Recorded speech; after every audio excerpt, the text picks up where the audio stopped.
आलोक भारद्वाज जी आप। राधे राधे महाराज जी। राधे राधे महाराज जी। महाराज जी आप कह रहे हैं कि राधा रानी की कृपा से 1 वर्ष से आपका सत्संग सुन रहा हूँ।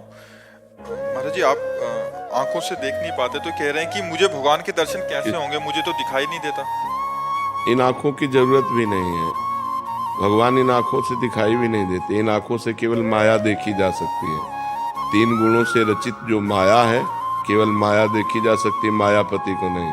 मायापति को देखने के लिए दिव्य दृष्टि होती है और वो अंदर में होती है।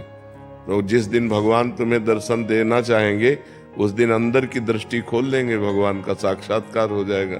इन बाह्य दृष्टि से तो भगवान को देखा भी नहीं जा सकता है। तो सर्वत्र कोई कण ऐसा नहीं जहाँ भगवान न हो। हम भला देख पाते हैं क्या? नेत्रवान होते हुए भी अंधे हैं।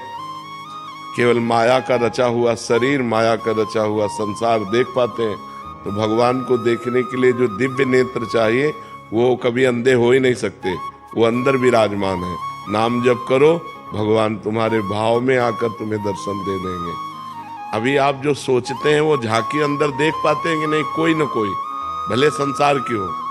हमारे जैसे कोई मन की चीज हो तो वो हाँ, तो मन की आंखों से तुम देख लेते हो ना।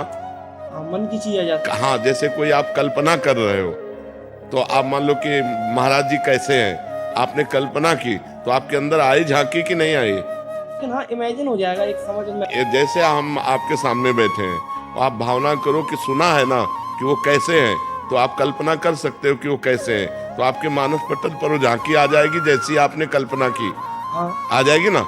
हाँ, तो इसका मतलब है कि वो नेत्र हैं जिन नेत्रों से हम भगवान देख सकते हैं। क्योंकि जो ही हम भावना करेंगे वैसे ही हमारे अंदर भावना में भगवान जाकी रही। भावना जैसी प्रभु मूर्ति देखी तिन तैसी। इसलिए तुम नाम जप करो, ये तो चिंता मत करो कि बाहरी नेत्र नहीं तो हम भगवान को कैसे देख पाएंगे। अंदर के भगवान तो तुम्हारे अंदर बैठे हुए हैं। जिस दिन कृपा करेंगे अंदर ही मिल जाएंगे। तुम्हें चिंता नहीं करनी, ठीक है? और खूब नाम जप करो, प्रसन्न रहो। ये कभी शोक मत करना कि मेरी आंखें नहीं है। नहीं, जिनकी आंखें बाहरी नहीं होती उनकी आंखें भगवान होते हैं। चिंता मत करो, ठीक है जी। युवराज जी इटावा से। राधे राधे महाराज जी। महाराज जी जब मृत्यु निश्चित है परंतु हम भाग्य को भजन के द्वारा बदल सकते हैं, इसी प्रकार मृत्यु जो कि निश्चित है उसे भजन नाम जप या अच्छे कर्मों से मृत्यु को कष्ट रहित या अंतिम समय में भी भगवान का अच्छी चिंतन हो, ऐसा क्या कर सकते हैं? हाँ, कष्ट रहित हो जाओगे। मृत्यु का दुख नहीं भोगना पड़ेगा। जैसे हाथी के गले से फूलों की माला टूट के गिर जाए, राय बेल की, मोगरा की, छोटी छोटी, उसको पता भी नहीं चलेगा। ऐसे ही जो भजन करता है तो अंतिम समय भगवान उसकी स्मृति बन जाते हैं और इतना आनंद होता है कि उसको मृत्यु का कष्ट नहीं मिलता। पर ये उसी को जो जीवन भर भजन करता है, अंतिम समय भगवान का स्मरण आ गया और वो भगवान के पार्षद स्वरूप होकर दिव्य धाम की यात्रा करता है। उसे मरने का भय या मरने का दुख नहीं रहता जो निरंतर भजन करता है। पर निरंतर भजन करना बहुत कठिन है, नहीं? हाँ, बार बार मन को प्रभु में लगाओ और ये ऐसा प्रपंची है कि भाग के प्रपंच में चला जाता है। दुनिया की बातें बुनता रहता है, भजन में नहीं लगता है।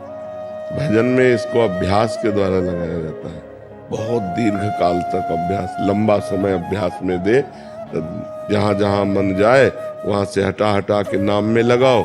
जहां जहां मन जाए वहीं भगवान को देखने की चेष्टा करो कि सब में भगवान है। तो धीरे धीरे मन पवित्र होगा और जब पवित्र हो गया फिर रुचि आ जाती है। नाम में रुचि आ गई, बस नाम में रुचि हो गई, सब कुछ हो गया। जहाँ नाम में रुचि हो गई तो बस फिर सब बात बन जाती है। फिर तो जैसे गरीब आदमी धनी हो जाए, ऐसे नाम रूपी धन जहाँ आया तो सब विकार नष्ट हो जाते हैं, सब सद्गुण आ जाते हैं, भगवान की झांकी आने लगती है, परमानंद में भगवान से अपनापन हो जाता है। ये तो निहाल हो गया जीव। इसलिए नाम जप का अभ्यास करो, तो मन लगे न लगे, अंतिम समय यदि हम नाम का स्मरण नहीं कर पाते तो जीवन भर हमने स्मरण किया है, अंतिम समय भगवान हमारा स्मरण बनते हैं। जिस समय हमारा अंतिम समय होता है, हम बेहोश होते हैं, उस समय भगवान स्मरण बनते हैं। जय नाम ते कृष्ण, वो नाम रूप से स्फुरित होने लगते हैं। राधा राधा कृष्ण कृष्ण, बस जीव का परम कल्याण हो जाता है।